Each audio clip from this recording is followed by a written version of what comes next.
Nous étions en train d'évoquer la Libye avec cette demande de la Ligue arabe de retrait de toutes les troupes, les forces étrangères qui interviennent sur le dossier libyen.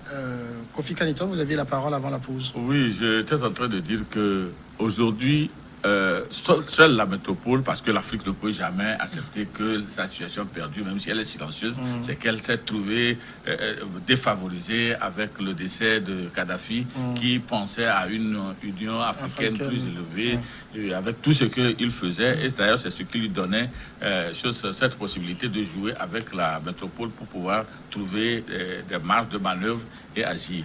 Donc, il y a aussi lieu de considérer qu'aujourd'hui, on constate que si le GNA a été épaulé par l'ONU, c'est pour lui donner peut-être une force de pouvoir constituer un pôle de conflit contre le maréchal Haftar. Et c'est d'ailleurs ce qui a été constaté. Entre-temps, il a demandé à la Turquie officiellement de venir aider. La Turquie est passée par l'Assemblée qui a affirmé choses. Et là, je ne parlerai pas de l'ingérence, mais je parlerai d'un soutien, d'un pouvoir légitimement reconnu par l'ONU qui demande une assistance militaire. Donc, si il y a des contrats qui les lient, il pourra venir et assister. Ici, déjà quand le GNA a eu ce soutien, ça devait fragiliser la troupe du maréchal Haftar. Mais de l'autre côté, on a dû mettre d'autres personnes qui puissent venir, et même la Russie qui est rentrée dans la cadence pour soutenir Haftar, sauf qu'à un certain moment, ça commence par décliner. Ça fait qu'aujourd'hui, quand nous faisons bien la lecture, nous pouvons comprendre que la Libye n'étant pas un pays producteur d'armes, est toujours renforcée en armement, malgré qu'on ait décrété un embargo pour les importations en 2011, qui n'a jamais été respecté. Ça veut dire qu'il y a derrière des gens qui sont là pour fournir des armes, qui vendent des armes, même si c'est par le truchement de ces pays qui viennent aider. Ça veut dire que les métropoles sont bien rangées et elles veulent que la situation reste ce qu'elle est pour leur permettre de pouvoir puiser dans tout le pétrole de la Libye. Et peut-être que cette situation ne peut s'amoindrir qu'à un moment où ils auraient tout exploité, et ce qui ne serait pas pour aujourd'hui. Donc, les Libyens devaient comprendre cette situation et peut-être s'allier, parce que la demande de la Ligue arabe a été donnée, sauf qu'elle ne précise pas qu'elle a demandé au groupe du maréchal Haftar de pouvoir lui-même commencer par se départir de tout son soutien, pour pouvoir donner l'exemple et amener les autres également à suivre l'exemple, afin que des citoyens et citoyens ils puissent discuter pour le développement de cette Libye. Et si vous permettez, je voudrais ajouter que c'est pour enchérir un peu ce qu'il vient de dire lorsqu'il posait la question à qui profite en réalité cette situation. En réalité, on peut dire que cette situation, on peut la comparer un peu avec ce qui s'est passé en Irak. Avec George Bush. Regardez par exemple George Bush qui montre des dossiers fallacieux disant que l'Irak avait des armes de destruction massive, ce qui était complètement faux. Donc, après ça, maintenant, George Bush part en guerre contre Saddam Hussein, qui était le dictateur de l'époque. Maintenant, on prend Saddam Hussein, c'était un 20 décembre 2003, et le 30, on le pend. Regardez, revenez un peu avec ce qui s'est passé en Libye. On dit Kadhafi, c'est le mauvais dictateur. Kadhafi est en train de tuer son propre peuple. En réalité, avec ça, on doit prendre Kadhafi, après on le prend. Alors qu'en réalité, la vraie raison, ce n'était pas que Kadhafi était en train de tuer son propre peuple. La vraie raison, ce n'était pas que Kadhafi était un dictateur. C'est les portes d'entrée d'abord de la métropole. Il faut voir, il y a plusieurs exemples. Au Nigeria, on a partout. C'est par rapport aux exactions, choses. Oui, on monte des dossiers fallacieux. Après, on prend les dictateurs, on dit, bon, on prend les dictateurs, on les tue. Bon, personne ne dit le contraire, ne nie que le Kadhafi était un dictateur. Mais il faut arrêter de monter des dossiers comme ça, après tuer des gens et créer une situation de conflit pour tuer des gens et puis épuiser les ressources du sous-sol africain. C'est un peu compliqué. Si la question était posée aujourd'hui aux Libyens, de savoir si Kadhafi était vraiment dictateur dans ce pays, je ne pense pas que les réponses seraient les mêmes. En même temps, Horace, la Ligue arabe est consciente que ce n'est pas parce qu'elle a fait une réunion qu'elle a pris, je ne sais pas s'il faut l'appeler résolution, mais elle a lancé un appel au retrait des troupes, des forces étrangères que ça va s'exécuter. Oui, tout à fait. Bon, moi, je pense qu'elle en est consciente. Et il faut dire qu'à un moment, si Kadhafi a cru au panarabisme, à un moment, il s'en est détaché justement parce qu'il trouvait qu'il y avait trop de friction et qu'il y avait trop peu d'union au sein de ce mouvement-là. Donc, ils vont dénoncer. Mais encore est-il que, en ce qui concerne les pays les plus puissants de la Ligue arabe, par qui sont-ils appuyés ? L'Égypte a toujours été appuyée par les États-Unis. Quand on parle de l'ONU, pour moi, c'est le Conseil de sécurité. Donc, c'est ceux qui ont le bouton rouge, ceux qui ont la puissance atomique, ou du moins la puissance militaire, pour contraindre les autres à subir ce qu'ils imposent. Donc, la Ligue arabe, pour moi, a usé de diplomatie, a essayé de ne pas se travestir en disant qu'effectivement tous les occupants étrangers devraient quitter la Libye, mais elle sait très bien qu'il y a des intérêts économiques extrêmement puissants, des intérêts stratégiques extrêmement puissants qui font que les Occidentaux ne sont pas prêts de quitter la Libye. Ils ont un rapport très comment dirais-je, très affectif avec tout ce qui touche à la Méditerranée, un rapport très historique avec tout ce qui touche à la Méditerranée.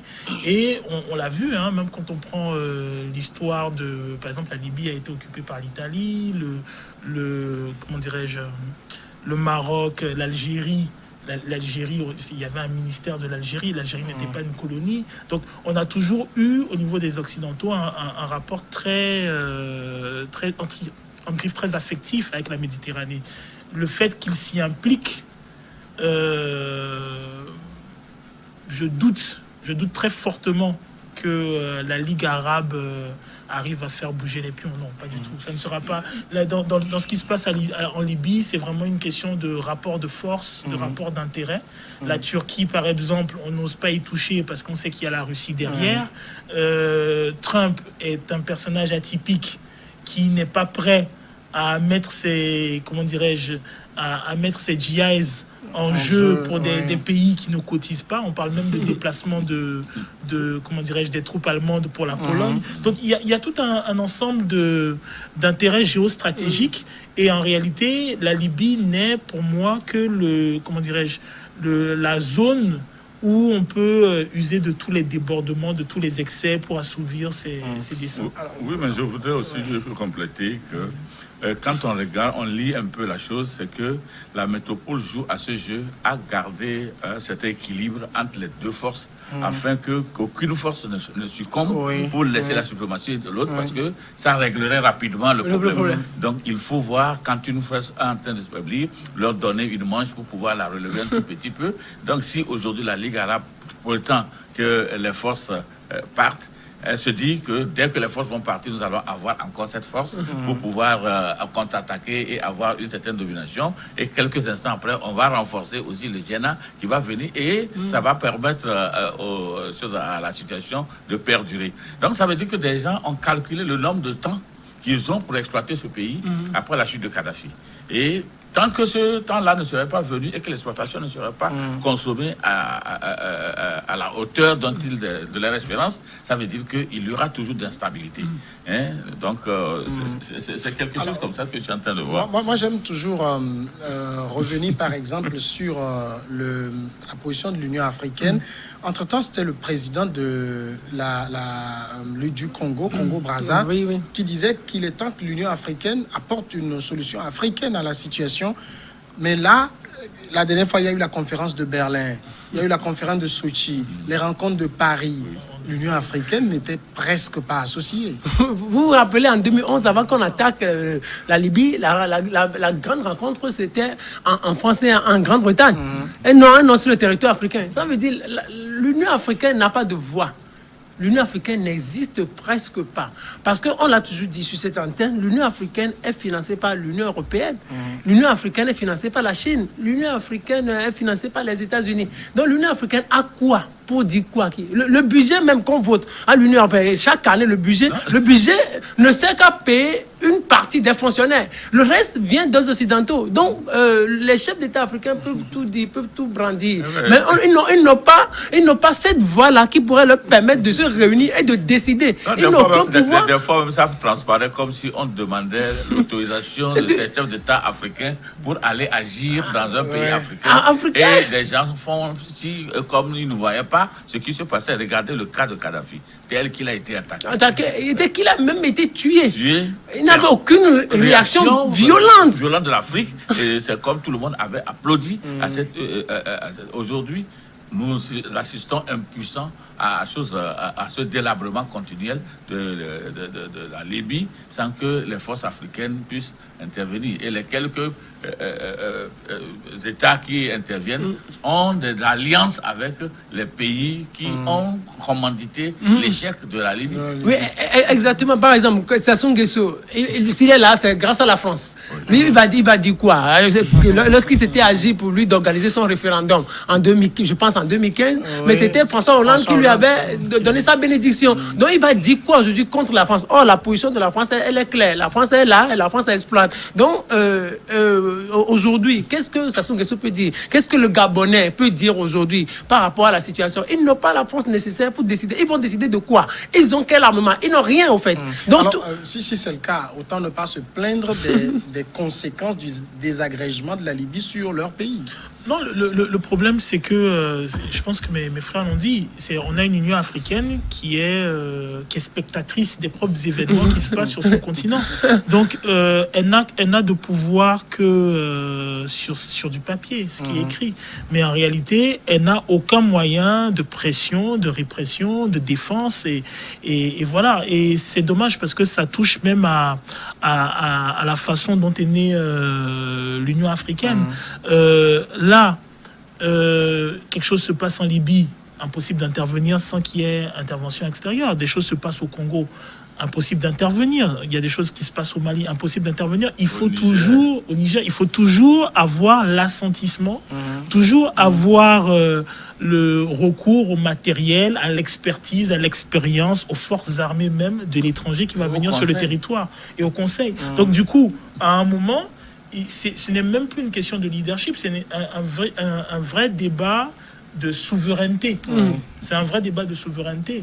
Et la plupart des actualités, justement, à un moment, nous montrent, et c'est peut-être cela le plus dramatique, c'est que si cela était caché avant, parce qu'on n'avait pas une multitude de médias et que les populations n'avaient pas accès à certaines sources d'informations, on pouvait encore avoir le mythe d'un gouvernement ou d'un État fort, puissant, qui défend des intérêts. Mais au fur et à mesure des interventions, les Africains, les peuples africains se rendent compte de la duplicité de le gouvernant, ou du moins à leur totale impuissance quand il s'agit de défendre leurs intérêts. Je vais ajouter que ça me rappelle juste ce qui s'est passé avec Charles Koran Bani en 2006. Regardez par exemple, en Côte d'Ivoire, le conflit ivoirien à l'époque. Gbagbo avait besoin d'un premier ministre. C'était Chirac qui était arrivé, c'était à Bamako ou à Dakar. Et c'était Chirac qui avait choisi ce premier ministre-là, Charles Koran Bani. Et c'est lui qui avait dit Charles Koran Bani va devenir premier ministre. Et après Charles Koran Bani, qui avait désigné Guillaume Soro? C'était encore la France. Or, l'Union africaine était là. Elle était là, impuissante. Elle ne pouvait pas décider. Donc, juste dire que, quand les chefs d'État se plaignent, moi, ça me fait sourire. Ils sont impuissants et ils ne font rien. Le président du Niger, Mamadou Issoufou, qui disait que c'est sur RFI qu'il a appris l'intervention en Libye. Oui, voilà. Même pour le cas du président Issoufou. Moi, je me rappelle, si je me souviens bien, c'était un cadre de Areva. Alors, à un moment, étant donné qu'il a été cadre de l'Areva, il sort, il devient président, et on sent qu'il a envie de remanier un certain nombre de choses. Mais il se fait taper sur les doigts comme si c'était un enfant. On a vu le cas lorsque Macron est arrivé au Burkina, ce qui s'est passé. En fait, si vous voulez, on a un fort exercice de communication très agressif qui tente à prouver à chaque fois aux populations africaines qu'en réalité, vos gouvernants, vous ne pouvez pas compter dessus. Donc, par conséquent, même au sein des populations, on observe un phénomène que moi je qualifierais de dangereux, qui est celui de la réactivité à demander de l'aide de l'extérieur. Vous allez voir, par exemple, des intervenants qui m'ont dit, oui, nous demandons à la communauté internationale, nous demandons aux Occidentaux d'intervenir. Je me souviens que quand les problèmes de la Centrafrique ont commencé, je me rappelle, j'étais offusqué parce que je voyais, il y a les Centrafricains qui allaient à l'ambassade de France réclamer une intervention. Quand il y a eu le problème au Mali, quand Hollande est venu, alors même qu'il était en disgrâce chez lui, il a eu un merveilleux bain de foule. Donc, il y a pour moi, au-delà de l'information que l'on perçoit, il y a au-delà quelque chose de très subliminal qui, petit à petit, à travers les informations, à travers la communication, à travers les liens que l'on peut avoir avec les Occidentaux, qui tentent à prouver que, bon, vous êtes un peuple africain, vous avez des richesses, ainsi de suite, tout ça, mais la souveraineté, il faut bien que vous la compreniez, vous ne l'avez pas. Et il faudrait aussi que nous mettons aussi en cause cette population africaine, parce que quand nous lisons bien les faits, la stratégie occidentale semble n'avoir jamais changé, parce qu'on on vous dit, ah, vous êtes lésé par votre dirigeant, et tout de suite, on vous mobilise, on vous soulève, on fait de sorte que vous contestez et vous permettez maintenant à l'Occident, qui sous prétexte de venir vous aider, viennent décimer sous vos regards vos chefs d'État. Et ce qui fait qu'aujourd'hui, tous les leaders qui pouvaient oser un jour ne sont plus là. Et nous sommes... regardez, il y a cette phrase de... oui, bien sûr, cette phrase, quand nous parlons un peu du Togo, cette phrase du leader du PNP en 2017, au moment où ça chauffait ici, lui qui était panafricaniste, allait sur la République pour demander l'intervention de Emmanuel Macron. Vous imaginez, donc c'est un peu ambigu. Les Africains sont compliqués. Notre souffrance n'est même pas perçue par nous-mêmes. C'est de l'extérieur qu'on vient nous dire que nous souffrons de ceci, nous souffrons de ceci. On nous tue, qu'on nous fait ceci, et on nous dit même celui qui nous dit. On va passer au second sujet rapidement. On aura une dizaine de minutes là-dessus. On parle du Gabon où l'Assemblée nationale a voté pour la dépénalisation de l'homosexualité. Les députés gabonais donc ont voté hier mardi la dépénalisation des rapports homosexuels, annulant un amendement du code pénal voté un an plus tôt qui condamnait l'homosexualité comme une atteinte aux mœurs, et contrairement donc à des pays d'Afrique subsaharienne qui interdisent ou repriment les rapports homosexuels, aucune loi au Gabon ne mentionnait explicitement l'homosexualité avant qu'un amendement du code pénal ne soit voté par le Sénat en juillet 2019, donc interdisant les relations sexuelles entre personnes de même sexe. Horus Donkovi, sur ce sujet, j'ai envie de demander de façon triviale comment le Gabon a pu commettre cette abomination. En n'étant pas souverain, en n'ayant pas les moyens de sa souveraineté. Si vous êtes un État dans des difficultés économiques avec, comment dirais-je, la plupart des structures régaliennes à forte capacité financière qui sont détenues par des obédiences, des multinationales, on connaît toute l'histoire du Gabon, il est difficile à un moment de pouvoir imposer un certain point de vue, d'autant plus que les prêts sont conditionnés. Quand actuellement on parle de mouvement LGBT, ben, c'est inclus dans la perception occidentale des droits de l'homme. Donc par conséquent, lorsque vous réprimez cela, vous êtes considéré comme un pays qui est en marge de ce que peut être les droits de l'homme. On est dans une situation actuellement avec. Ça me rappelle la phrase de Macky Sall quand je ne sais plus quel dirigeant était dans son pays, en tout cas qui disait que le refus de l'homosexualité n'est pas de l'homophobie. Oui, en fait, moi j'ai aimé l'intervention de Macky Sall parce qu'elle soulevait un amalgame. L'amalgame, selon moi, il était quoi? C'est que généralement, on dit il n'y en a jamais eu en Afrique. Le problème, c'est pas qu'il n'y en ait jamais eu en Afrique, c'est que l'Afrique a des ressorts issus de ces paradigmes qui circonscrivent ces phénomènes ou qui le font passer de telle manière que cela n'offusque pas le voisin et les gens. Je pense que avant que la question homosexuelle ne devienne un gros débat de société en Afrique, tout le monde a connu quelqu'un plus ou moins qu'il soupçonnait de cette tendance-là. Tout le monde, on n'en a pas fait des débats, on n'a pas charcuté les gens dans la rue, on n'est pas. Au contraire, justement, très souvent, on s'axe sur l'Afrique alors que les pays qui peuvent être les plus violents quant à l'homosexualité ne sont pas africains parfois.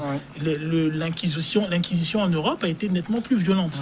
Les religions abrahamiques sont beaucoup plus violentes par rapport à la question de l'homosexualité. ouais. Par contre, le problème en Afrique, c'est que à l'homosexualité, il y a un certain nombre de perceptions. Il y a un certain nombre de conceptions qui y sont rattachées et qui font que les peuplades africaines disent elles ne se reconnaissent pas dedans. Donc, lorsque Macky Sall intervient, il dit concrètement quoi? Il dit les gens, le fait que les gens n'acceptent pas que cela soit exposé ne signifie pas qu'ils ne savent pas que ça existe. Ils savent que cela existe, mais ils ont dans les paradigmes africains, il y a des recours, il y a des manières de faire en sorte que cela ne choque pas l'individu. En votant pour la dépénalisation au Parlement, le Parlement est censé être la représentation nationale. On ne va pas nous dire que ce qu'ils ont fait est le reflet d'une expression populaire au Gabon. Oui, c'est possible que ce ne soit pas une expression populaire du Gabon, mais il faut aussi dire que le sort des pays africains était déjà tracé lors de la ratification des clauses de droits de l'homme. Parce que à partir du moment où, dans l'article 26 que j'ai ici, qui dit le droit à la liberté de pensée, l'opinion et l'expression, et le droit à la liberté d'association, toute personne a le droit d'exercer sa liberté de pensée, d'opinion et d'expression en matière de sexualité. Et vous voyez que nous avons ratifié ces trucs sans porter des ailes. Il y a peu de pays, je pense 3 ou 4 pays, j'avais voulu vous donner leur nom, qui ont émis des réserves sur certains articles. Et aujourd'hui, quoi qu'on dise, si même il y a le Parlement qui vote des lois de pénalité pour des gens qui faisaient ça, c'est qu'il n'empêche jamais ces gens de pouvoir avoir recours à d'autres juridictions supérieures à nos juridictions nationales, par exemple la juridiction internationale. Et la juridiction internationale, pour statuer, ne va pas statuer sur la juridiction nationale, mais va statuer sur la juridiction internationale. Ça fait que nous ne pouvons pas, en tant que pays africain, dire aujourd'hui qu'on peut éviter un certain nombre de dispositions et ceux qui sont victimes de ces trucs-là et qui sont jugés ici. Oui, mais ce qui se passe au Gabon, c'est que, par exemple, le projet de loi qui a été adopté est porté par le Premier ministre. Oui. Quelle est l'urgence de porter un tel projet de loi non, en ce moment? Non, justement, c'est que... Pour prétendre à des sous, il faut être en conformité. C'est que peut-être Pour moi, vous adressez à comment appelle-t-on, des capitaux, des capitaux qui sont détenus par des gens qui sont favorables à ces situations. Et on vous dit, en vous sortant, vous avez ratifié en bloc tout ceci. Pourquoi maintenant vous revenez compte? Parce que quand vous ne portez pas les œuvres, après ratification, il vous est difficile de pouvoir un jour aller contre les statuts. Donc, vous avez besoin de l'argent et au même moment, vous piétinez les intérêts de certaines personnes. On vous rappelle d'abord à l'ordre et ensuite, maintenant, on vous accepte dans le truc. Donc, les multinationaux qui sont là, on ne sait pas qui supporte quoi.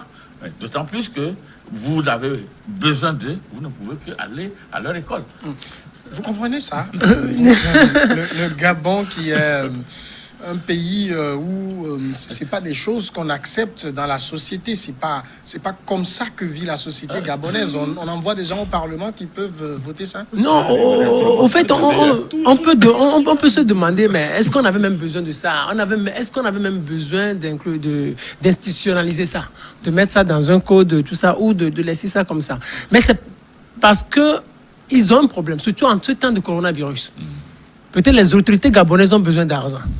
Et on leur dit, on le leur impose simplement. Vous le faites parce qu'il n'y avait pas d'urgence.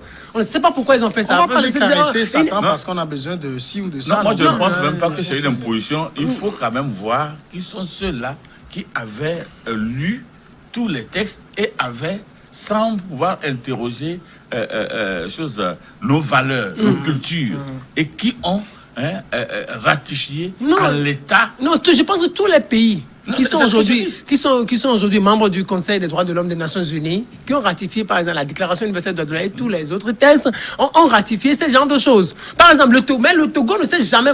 Il y a des pays qui ne se sont jamais prononcés, comme le Gabon vient de le faire. Peut-être ils ne le feront jamais. Parce qu'il n'y a pas d'urgence. Jusque-là, nous n'avons pas encore pris des sanctions, des décrets ou des lois qui sanctionnent ces trucs. Donc nous faisons parallèlement avec tout Non, en... mais il faut se souvenir que l'Ouganda, qui avait essayé d'aller de façon radicale, brutale contre cela, à un moment a été ramené à l'ordre. Les pays qui ont un tant soit peu un peu de souveraineté, c'est compliqué. Vous n'avez pas imposé par exemple quelque chose comme ça à Erdogan ou bien à l'Arabie Saoudite ou à la Malaisie. C'est impossible, ils vont vous rire au nez. Mais par contre, pour des États qui ont justement, qui dépendent de tout, santé, problème, éducation, problème, économie, problème. Je me rappelle c'était, je pense, sur le Gabon ou bien sur le Congo. On disait, mais même quand on pompait, à l'époque, quand on pompait le pétrole, on savait même pas la quantité qui est pompée. On te dit, bon, tu sais, on a pompé 50 aujourd'hui. Bon, voilà. Donc, à un moment, ce sont les répercussions d'être à un moment en mal de souveraineté. Si vous n'avez, surtout pour le cas du Gabon ou pour l'approche du Covid, ils ont vraiment singé ce qui se passait en France, confinement général, ils ont donné des sous, ils ont donné de la nourriture. Donc, je vous laisse imaginer la quantité de sous qui a été déversée. Il y a un gouffre qu'il faut combler. Il faut combler. Surtout, regardez par exemple, il y a deux États aujourd'hui. Il y a la France, par exemple, avec Hollande, avec tout ce que nous avons connu avec les manifestations, le mariage pour tous. Et aujourd'hui, les États-Unis, ce que Barack Obama a laissé. Donc aujourd'hui, la France qui a un soutien fort au président gabonais, mais il y a plusieurs multinationales françaises qui se retrouvent sur le territoire gabonais, dans le Gabon. Mais ici, la surprise ici, c'est que, par exemple, vous avez vu au niveau de la France, par exemple, pour passer au mariage pour tous, ça fait l'objet de débats. On a vu des argumentaires, contre-argumentaires, des pour et des contre. On a invité les hommes religieux, des philosophes et tout. Ici, il n'y a rien eu de tel. Les députés débarquent et votent pour un truc qui ne concerne personne. C'est dangereux, pour l'avenir. Tout a été déjà calculé et imposé. C'est-à-dire que les multinationaux, vous avez reconnu, qui sont tellement présents au Gabon que c'est par eux d'ailleurs que certaines choses doivent quitter l'Afrique, transiter par eux avant de revenir. Et tous les moyens, le Gabon est devenu aujourd'hui un pays qui tend tellement la main.